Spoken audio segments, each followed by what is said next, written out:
So that's kind of big. Oh, I just saw you guys at the bottom there, Hermit. All right. So let's have a look at what's going on here. We have the Wheel of Fortune coming up, and the Wheel of Fortune, it's a card. It's Wheel of Fortune, right? It's fate. What is fate? A lot of people get confused on this. Well, we have free will. We always get to choose what we're doing. And when we talk about free will and choices, a lot of people see that as, but no, Jay, I can't make someone else do this, and I can't do whatever, to affect your external reality. That's not what the choice is. And I have a whole podcast on this that I recorded about a year ago. The choice is on how choosing to experience. Remember I was saying that where your heart focuses. So say, for example, I could have had a really shitty day, but now that I'm here, I'm fully focused, and I've had a great it's very early in the morning here actually. But I'd be fully focused on what's going on with my reading. That this is the story. I'm fully immersed in it, fully present in where I am, not thinking about what happened in the past, not, oh my God, what are people going to think of this reading? That's what being in the moment is, being fully present right now. How do I feel right now? I feel great. Talking about the Wheel of Fortune right now. So then what does the Wheel of Fortune mean? It means when destiny steps in. Like there's always things that happen in life that we don't have control over the physical aspect of it. The redundancies at work, or someone deciding they no longer want to be in a relationship, or, someone leaving home, or the landlord saying you're evicted, whatever, I'm closing down, I'm not putting this house on rent anymore, whatever. Those things we don't have control over. But the Wheel of Fortune says the wheel has turned, the season has changed.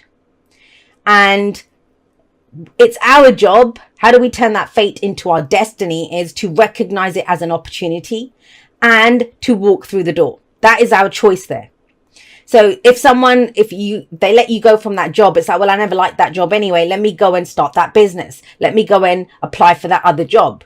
Do you see what I mean? That's how we turn that fate into our destiny.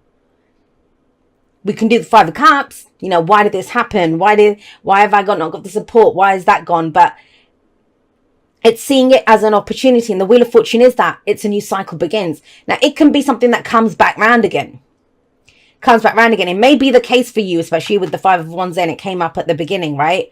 These two have they have a lot of significance because they came up right out of the deck. First two cards out, and they're very prominent, interacting with each other in the reading as well. But if that situation comes back round again, whether it's with the same person, whether it's the same company, whether it's whatever, it could be a brand new job, it could be a brand new relationship, whatever. It's on us to do it differently. Now that's underlying. So this is a lot of fate and destiny. Both of these cards talk about fate and destiny.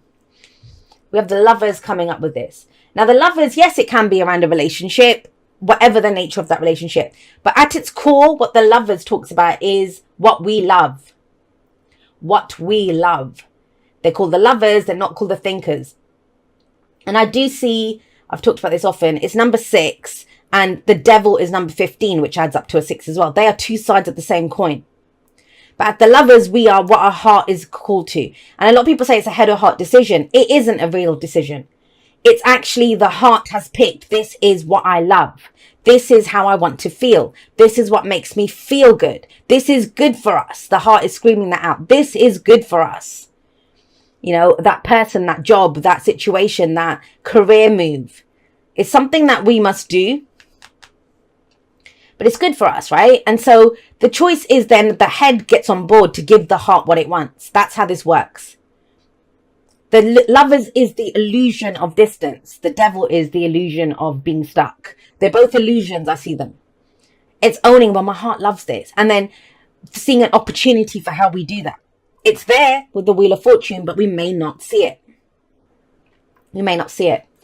So let me talk about that. If this is around a relationship, it feels very fated and destined, but it feels like someone's avoiding it. It's general, so it can go both ways. Or, this could be whatever it is, the job, the business, whatever you want to turn around here. That's what I'm getting with this Wheel of Fortune, turning something around. I understand why, but it feels like you're not sure if you want to go for it, if you want to do this. That may be because you've had tower moments, the stars coming up at the heart of this. But right now, whatever your situation, it feels like you need hope. That's why the stars coming up there. The other thing with the Lovers, like I said, it's an illusion, right, of the distance. Once your heart's picked it, it's yours. Then it's closing the distance between yourself and what you love. This is where we decide what we love. Don't forget the card after the Lovers, number 7, is the Chariot, where head and heart work together to get us there. And your head's giving you problems right now. Whenever you get the 8 of Swords, 9 of Swords, 3 of those kind of cards in the future, that's a projection of what we see coming in. What we see coming in. So right now, whenever you're watching this, you know, tarot timings are bizarre, but whatever the nature of what it is that you love, and remember this, and it's difficult for an earth energy, I get it. I'm an earth moon, I'm a Virgo moon, so I understand. If it's not physically there, it doesn't exist, right? It doesn't exist. But right now, your purpose is, what do I love? So I'll give you an example. If this was me, say I love the tarot. I love the tarot. I love it. But it's like, oh, I never be a tarot card reader and, you know, whatever. But that's assuming that I'm not, didn't have this channel or anything right at the beginning. No, because the opportunity is that if I talk about tarot, people are going to be interested in it. I can start a channel if I choose to. That's the point, right? It's like, I love tarot. The opportunity is there for me to be a tarot card reader, but it's going to require effort. And it's the relationship with where we've tried something before. That's the kind of issue that's coming up here. It's the past that, you know, is the kind of issue. And I don't even mean issue. It's more, that's where we're hearkening back to. And that's not being in the present moment. That's not being in the present moment. So whatever you love, I just want to say it again. I want to make this very clear. You might dispute it, but I'll explain why you're disputing it as we go through this. Because the major arcanas, they are our major path in life. They affect everything. So this would be across the board. Whatever this thing is, it's big. Especially with the Wheel of Fortune, that's massive change. With the Lovers, for you, it's change now for you to go for what you love. And with the Star, it's look up. The Star comes in after the Tower.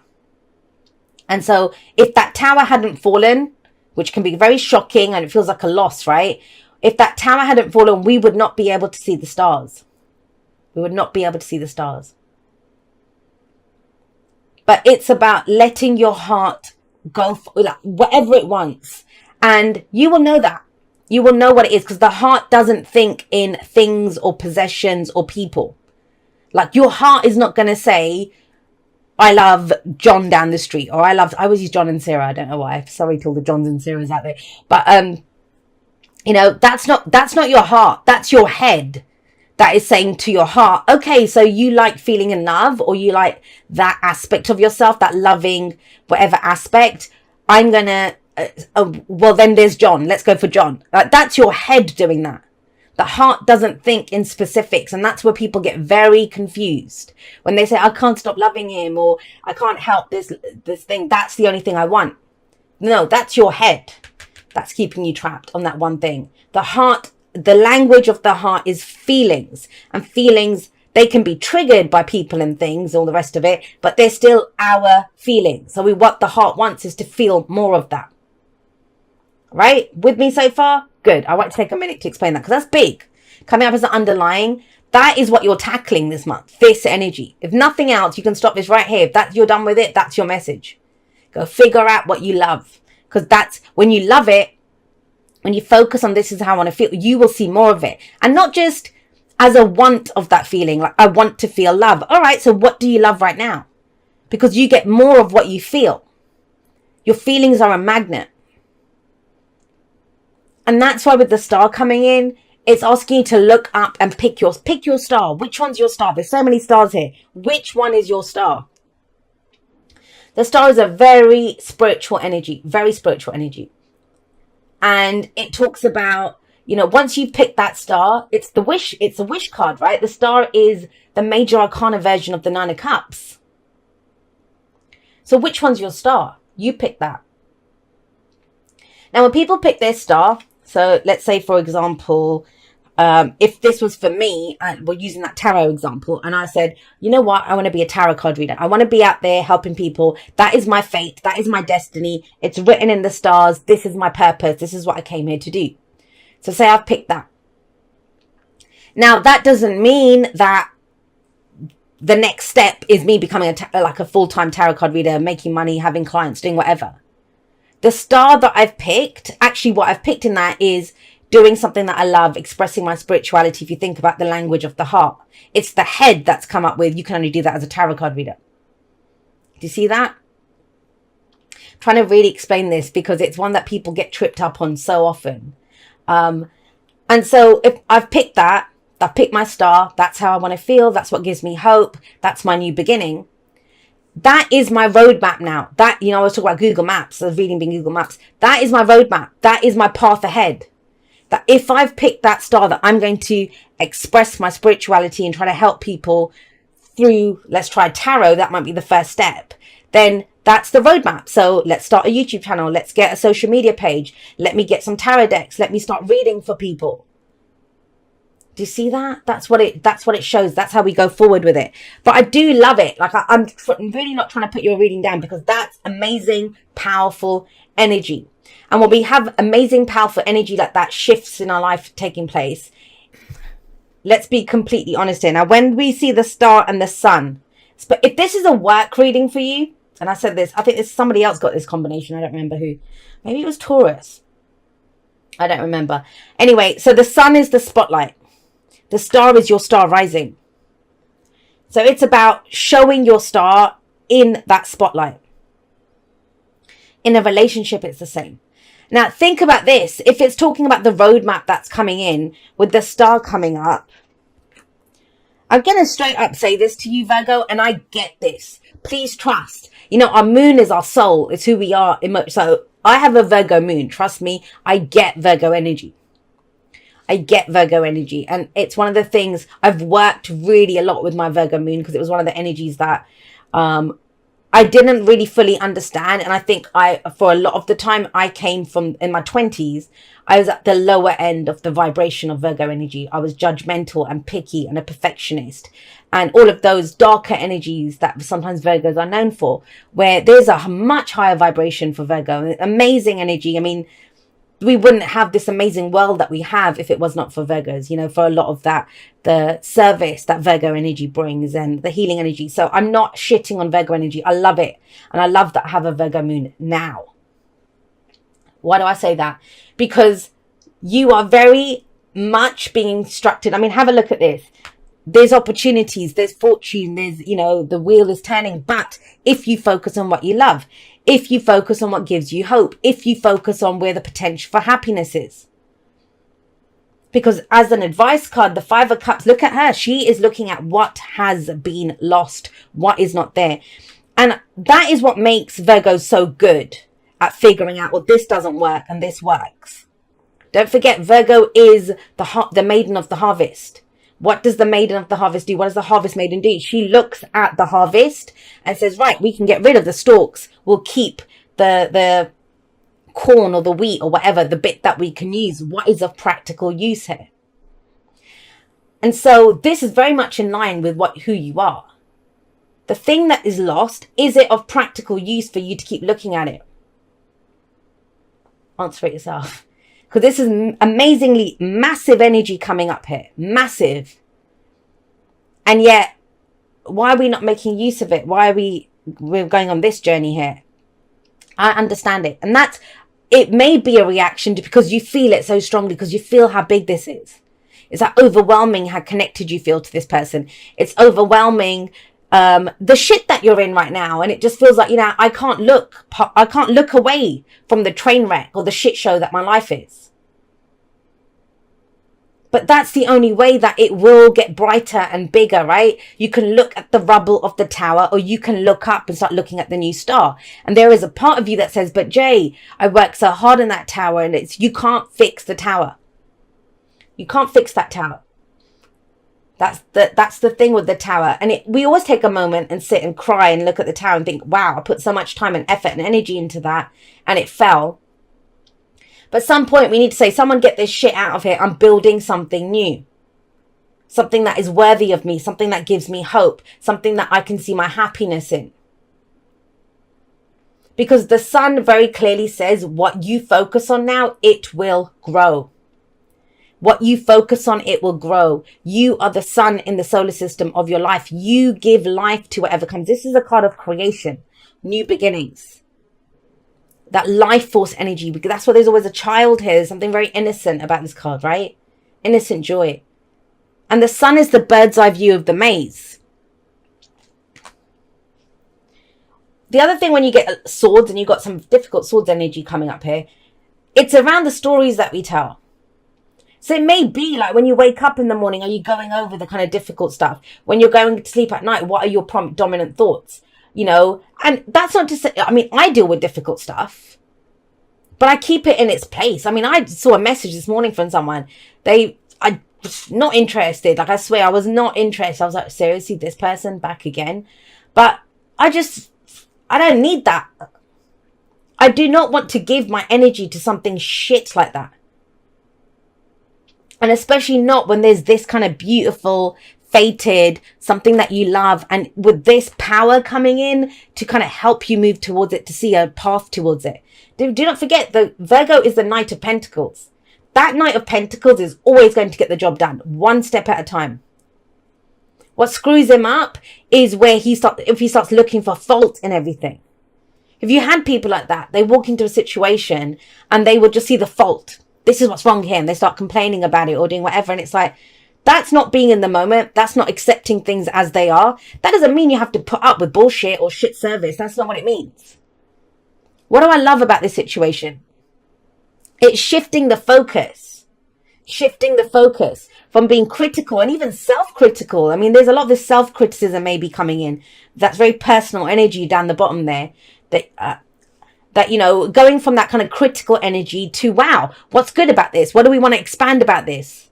Where's the potential for happiness in this situation?